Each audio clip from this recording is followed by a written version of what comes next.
یا علی مدد.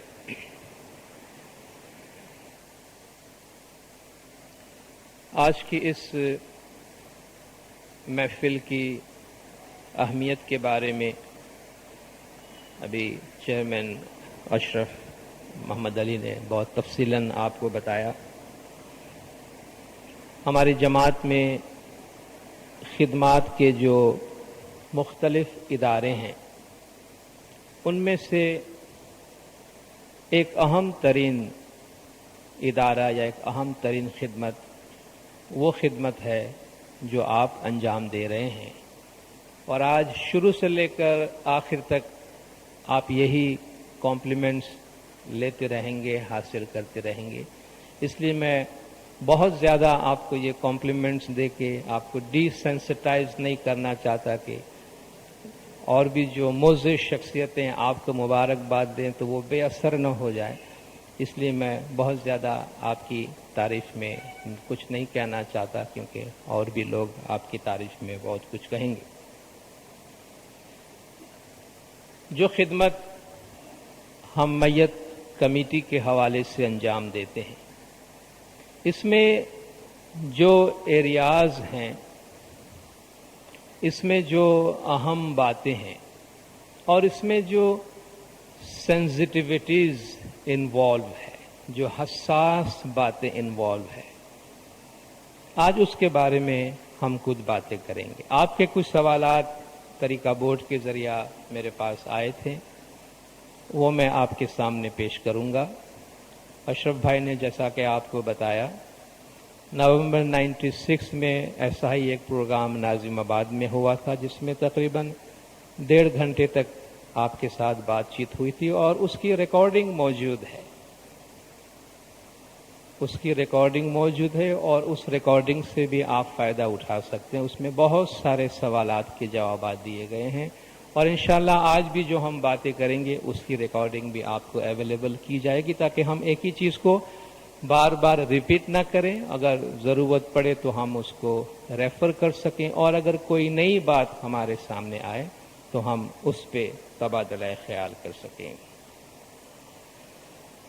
ہماری جماعت میں کچھ رسومات، کچھ کام ایسے ہیں کہ جو بہت زیادہ حساس نوعیت کے ہیں، اور میں اس کا آغاز مولانا حاضر امام کے سیکریٹریٹ سے جو کچھ ہدایات موصول ہوئی تھی نامدار مکھی کامڑیا صاحبان کو، ان کے منصب اور ان کی ذمہ داری کے حوالے سے، اس کا ایک پیراگراف جو رائٹس آف پیسج کے بارے میں، یعنی ہماری زندگی کے 3 ایسے مراحل، پیدائش، شادی بیاہ اور موت، جس کو رائٹس آف پیسج کہتے ہیں، اس کے بارے میں کیا ہدایات ہیں. یہ ایک چھوٹا سا پیراگراف ہے، اور اس کے نتیجے میں کیا تبدیلیاں جماعت میں آئی ہیں اور اس کے نتیجے میں ہماری سوچ میں کیا تبدیلی آئی ہے، میں اس کی طرف اشارہ کرنا چاہوں گا. یہ جو رائٹس آف پیسج کا پریمبل ہے، اس کی جو تمہید ہے، اس میں یہ کہا گیا ہے کہ رائٹس آف پیسج کی رسومات میں سینسٹیوٹی ٹو کانٹیکسٹ، یعنی حالات، ماحول اور مواقع کی نزاکت کا خاص طور پر خیال رکھنا چاہیے. پیدائش، شادی بیاہ اور موت، ان رسومات میں توجہ کا مرکز متعلقہ افراد اور ان کے خاندان ہے. کیونکہ جب آپ شادی بیاہ کی بات کرتے ہیں، مجھے پتا نہیں شادی بیاہ پہلے کہنا چاہیے یا پیدائش پہلے کہنا چاہیے، بہرحال یہ مرغی اور انڈے والی بات ہے کہ دونوں میں سے کون چیز پہلی ہے. پیدائش، شادی بیاہ، موت، ان تینوں میں آپ دیکھیں گے کہ کچھ خاص لوگ ہوتے ہیں جو توجہ کے مرکز ہیں. اگر وہ پیدائش ہے تو بچہ یا بچی ہماری اٹینشن کا فوکس ہے. اگر شادی بیاہ ہے تو دلہا اور دلہن ہمارے اٹینشن کا فوکس ہے، اور اگر موت ہے تو مرحوم یا مرحومہ ہمارے اٹینشن کا فوکس ہے. یہ وہ افراد ہیں جو ہماری توجہ کا مرکز ہے، مگر ہماری توجہ وہاں ختم نہیں ہو جاتی. ان کے ساتھ اور بھی بہت سے لوگ انوالو ہوتے ہیں، جبکہ ان کے حدود میں یعنی اس دائرے کے اندر ان کے رشتہ دار، دوست اور ساتھی شامل ہوتے ہیں۔ یعنی اگر پیدائش کا موقع ہے، بچے کی بیعت کے واسطے آئے ہیں، تو اس میں ان کے پیرنٹس اور فیملی انوالو ہے۔ اگر شادی بیاہ ہے تو دلہا دلہن کے پیرنٹس، رشتہ دار انوالو ہے، اور اگر میت کا موقع ہے تو مرحوم کے اہل خاندان بھی اس فوکس کے اندر شامل ہوتے ہیں۔ ان کے رشتہ دار، دوست اور ساتھی شامل ہوتے ہیں، جن میں سے سب شاید جماعت کے ممبران نہ ہو، جن میں سے سب شاید جماعت کے ممبران نہ ہو۔ نیز آج کل لوگوں کی نقل و حرکت یعنی موبلٹی کے باعث وہ متعلقہ افراد ان مختلف علاقوں کی جماعتوں کے ممبران ہو سکتے ہیں جن کی اپنی ثقافتی یعنی کلچرل، لسانی یعنی لنگوسٹک، تاریخی یعنی ہسٹوریکل اور سماجی مذہبی یعنی سوشیو ریلیجیس روایات ہیں۔ آپ کو شاید اس جملے سے حیرت ہوئی ہوگی کہ یہ ہماری جماعت کے ممبر نہ ہو، اس کا کیا مطلب ہے؟ یعنی آپ کے پاس بیعت کے لیے ایسے بچے لائے جا سکتے ہیں جن میں سے ماں یا باپ میں سے کوئی ایک اسماعیلی نہ ہو۔ آپ کو شادی بیاہ کے لیے ایسے کپلز آپ کے پاس لائے جا سکتے ہیں جن میں سے ایک اسماعیلی نہ ہو۔ اسی طرح میت کے کیسز میں مرحوم کے قریبی رشتہ داروں میں سے ایسے لوگ موجود ہو جو کہ اسماعیلی نہ ہو، اور اس کیس پہ میں ذرا زور دینا چاہتا ہوں۔ یا ایسے لوگ ہوں جو مختلف علاقوں سے ہوں، مثلا آج آپ ہمارے ہاں کوئی موقع ہوتا ہے تو وہ صرف خوجہ اسماعیلیوں تک محدود نہیں رہتی ہے۔ آپ دیکھیں اس میں ناردرن ایریا کے اسماعیلیز، چترال کے اسماعیلیز، افغانستان کے، تاجکستان کے، اور ود ان خوجہ کمیونٹی بھی آپ کو ڈفرینٹ لنگوسٹک یا سوشل بیک گراؤنڈ والی جماعت آپ کو ملتی ہے۔ اس لیے یہ رسومات اکثر جماعت اور دوسرے مسلمان بھائیوں کے درمیان، بلکہ جماعت اور غیر مسلمانوں کے درمیان بھی، اور جماعت کی مختلف روایتوں کے درمیان بھی ایک پوائنٹس آف انٹرفیس یعنی آپس میں ملاپ اور آپس میں انٹریکشن کا موقع ہوتا ہے۔ یعنی شادی بیاہ، پیدائش اور موت یہ وہ اوکیزنز ہیں کہ جس میں ہم اپنی جماعت کے مختلف روایتوں سے تعلق رکھنے والے لوگوں کے علاوہ شاید ہم غیر اسماعیلیوں کی سنگت میں بھی آئے۔ اس کے لیے ہمیں ان حالات کا بہت زیادہ خیال رکھنا پڑے گا۔ آپ سوچتے ہوں گے کہ اس میٹر کو یہاں ریز کرنے کا مطلب کیا ہے؟ یہ بہت ہی سنجیدہ مسئلہ ہے، کیونکہ ہماری جو میت کی سیریمنی ہوتی ہے وہ جماعت خانے کے چار دیواری میں نہیں ہوتی ہے، وہ پبلک میں ہوتی ہے۔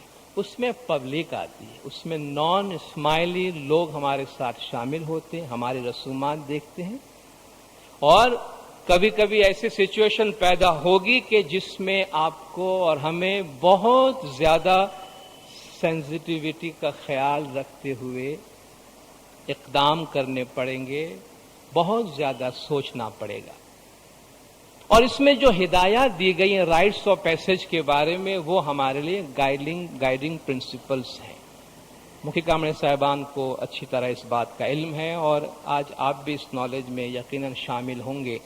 آج اگر کوئی ایسا بچہ جماعت خانے میں بیعت کے واسطے لایا جاتا ہے جس کے ماں یا باپ میں سے یا دادا دادی نانا نانی میں سے کوئی ایک اسماعیلی نہ ہو سکتا ہے، مگر وہ یہ انسسٹ کریں کہ بھئی ہمیں اس میں کوئی حرج نہیں ہے کہ ہمارا بیٹا یا بیٹی یا پوتا یا پوتی، نواسہ نواسی اسماعیلی بنتے ہمارے لیے خوشی کی بات ہے، تو آپ جو اس کو اسماعیلی بناتے ہیں اس کا جو پروسیجر ہے ہم اس میں شامل ہونا چاہتے ہیں، ہم اس میں شامل ہونا چاہتے ہیں۔ آپ کی بیعت کی سیریمنی میں کہ ہمارا بیٹا یا ہماری بیٹی ہے، باپ یا ماں کو آپ وہ رائٹ ڈینائی کریں گے؟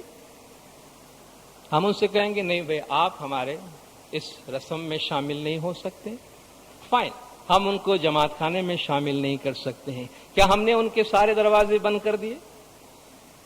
کیا مولا نے ان کے سارے دروازے بند کر دیے؟ مولا نے ان کے دروازے بند نہیں کیے، مولا نے طریقہ نکالا، مولا نے ان کے سینٹیمنٹس کی رسپیکٹ کی ہے۔ ٹھیک ہے، اگر وہ ہمارے جماعت خانے میں نہیں آ سکتے ہیں تو بیعت کی سیریمنی باہر جا سکتی ہے۔ مولا نے کیا راستہ نکالا کہ آپ ان کو جماعت خانے میں الاؤ نہیں کر سکتے ہیں، آپ اپنی بیعت کو باہر لے جا سکتے ہیں۔ اور مولا نے یہ راستہ دیا ہے کہ ایسی صورت میں اگر ماں یا باپ یا رشتہ دار جو اسماعیلی نہیں ہے مگر سیریمنی میں شامل ہونا چاہتے ہیں تو آپ وہ سیریمنی ایسی جگہ انجام دیں جہاں وہ شامل ہو سکے، مثلا پریئر ہال سے باہر، جماعت خانے میں، دعا کی جگہ سے باہر، جماعت خانے کے احاطے میں کسی اور کمرے میں جہاں کوئی غیر اسماعیلی خصوصی صورتحال میں آ سکتا ہے، تاکہ آپ یہ امپریشن نہ دیں کہ بھئی ہم بہت اچھے ہیں، ہماری جو چیزیں ہیں وہ بڑی مخصوص ہیں، آپ کوئی سوال ہی پیدا نہیں ہوتا آپ اس میں شامل ہوں۔ سوسائٹی میں رہنے کے یہ پرنسپلز نہیں ہیں۔ تو مولا نے یہ ایک گنجائش نکالی ان کے واسطے، یا وہ جماعت خانے کے احاطے میں، اگر جماعت خانے کے احاطے میں گنجائش نہیں ہے تو مولا نے فرمایا آپ کسی کے، یعنی یہ ہدایت میں موجود ہے، کسی کے گھر میں یہ سیریمنی کر لیں جہاں مکھی صاحب جا کر بیعت کی سیریمنی کرے اور وہ لوگ اس میں شامل ہو سکے، لیکن ہم نے کسی کو ریجیکٹ نہیں کیا۔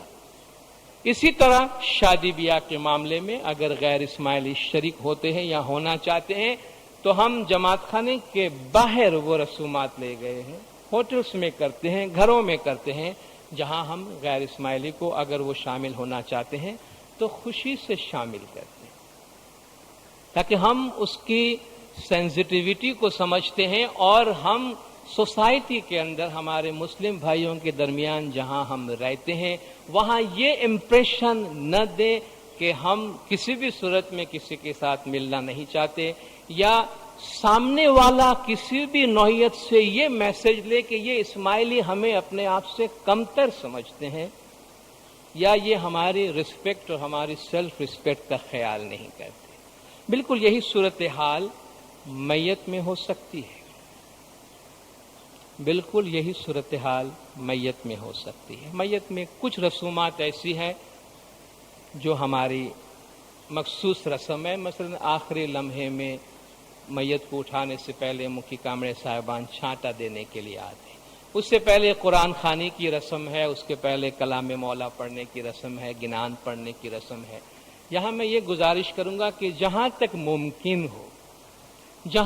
ممکن ہو اب ہم ایسی حالت میں، ایسی صورتحال میں داخل ہو رہے ہیں کہ زیادہ سے زیادہ دوسرے ٹریڈیشن کے لوگ ہماری میتوں میں شامل ہوتے ہیں، تو ہم وہاں کی سیریمنیز میں ان چیزوں کو شامل کریں جس میں زیادہ لوگ پارٹیسپیٹ کر سکیں۔ اگر ہم صرف گنان پڑھتے رہیں گے آخر تک تو اگر اس میں کوئی غیر اسماعیلی لوگ آ کے شامل ہوئے ہیں تو وہ ان کو سمجھ نہیں پڑے گی۔ ایون نان خوجہ بدخشانیز یا افغانیز آ کے بیٹھے ہیں وہ بھی اس کو انجوائے نہیں کریں گے۔ اگر ہم کلام مولا پڑھتے ہیں تو اس کی زبان اور اس کا کنٹینٹ ایسا ہے کہ شاید اس کو کچھ لوگ انجوائے کر سکیں کہ اس کی زبان ایسی ہے، اردو ہے، سادہ ہے، جس کو لوگ سمجھ سکیں۔ اور اگر ہم قرآن ہی رکھتے ہیں تو یہ ایک ایسی چیز ہے جسے سب اپریشیٹ کرتے ہیں۔ تو آپ یہ میسج سمجھ رہے ہوں گے کہ جہاں تک ممکن، اگر ہم صلوات پڑھتے رہتے ہیں تو اس سے اچھی بات اور کیا ہو سکتی ہے۔ تو صلوات زیادہ پڑھتے رہیں۔ قرآن پڑھانا طریقہ بورڈ کی طرف سے، جیسا کہ آپ کو معلوم ہے، ہدایت ہے، مولانا حضرت امام کی طرف سے ہدایت ہے کہ آخری 1 گھنٹہ وہاں قرآن شریف کی آیات پڑھی جائیں۔ اگر اس کی گنجائش کم ہے تو دوسرا چوائس ہمارے پاس کلام میں مولا ہے۔ تھرڈ چوائس جو ہے وہ آپ گنان کو دے، کیونکہ گنان ہمارے طریقے کے لمیٹڈ لوگوں تک محدود ہے، اس کی زبان ہر ایک کے سمجھ میں نہیں آتی۔ اور جب ہم گنان بھی بولتے ہیں تو گنان کی بھی ہدایت ہمارے پاس موجود ہے کہ ہم ایسے گنان بولیں کہ جو امید کے بارے میں ہو، روحانی سکون کے بارے میں ہو، کلام مولا کے بھی پار۔ قبر کے عذاب یا ڈرانے والی بات یا جس میں سزاؤں کا تذکرہ ہو وہ باتیں نہ پڑھے، بلکہ جس میں امید کی باتیں ہو، روح کی دائمیت کی باتیں ہو، ہم وہ باتیں پڑھیں۔ جو سوالات آئے ہیں اس میں کچھ سجیشنز ہیں، اور سجیشنز چونکہ دیکھیے میں جب بھی ہم اس قسم کی محفلوں میں آتے ہیں، نامدار مکھی کامڑے صاحبان ہوتے ہیں یا ایک مخصوص گروپ کے ساتھ ہم بات کرتے ہیں تو وہ ہمارے گھر کی بات ہوتی ہے۔ دیکھیے آپ لوگوں کے ساتھ بات کرنے کا اور تو کوئی پلیٹ فارم نہیں ہے۔ مثلا میت کمیٹی کو اگر کوئی میسج کمیونیکیٹ کرنا ہو تو اس کا بہترین ذریعہ یہ ہے کہ ہم میت کمیٹی کے ممبران کے ساتھ مل کے بیٹھیں، نہ کہ ہم جماعت خانے میں کسی تقریر کے ذریعہ ان کو میسج دیں کہ جہاں 2000 کی جماعت میں 6 آدمی میت کمیٹی کے ممبر ہو اور ان کو 2000 آدمی کے سامنے کوئی میسج دیا جائے، جو شائستہ اور اخلاقی بات نہیں۔ لیکن اگر ہم تمام میت کمیٹی کے ممبران کے درمیان رہ کر بات کرتے ہیں تو یہ بات ہمارے آپس کی ہوتی ہے، گھر کی ہوتی ہے، ہم گھر میں ہی سمجھ لیتے ہیں۔ یہ مجھ پہ ایک ذمہ داری ڈالی گئی ہے کہ میں یہ میسج آپ تک کمیونیکیٹ کروں۔ آپ یہ نہیں سمجھنا کہ میں کوئی بات آپ سے کہہ رہا ہوں، یہ ہم سب مل کر ایک میٹر کو ڈسکس کر رہے ہیں اور کچھ حالات کا جائزہ لے رہے ہیں اور اس کو ہم کس طرح بہتر بنا سکتے ہیں۔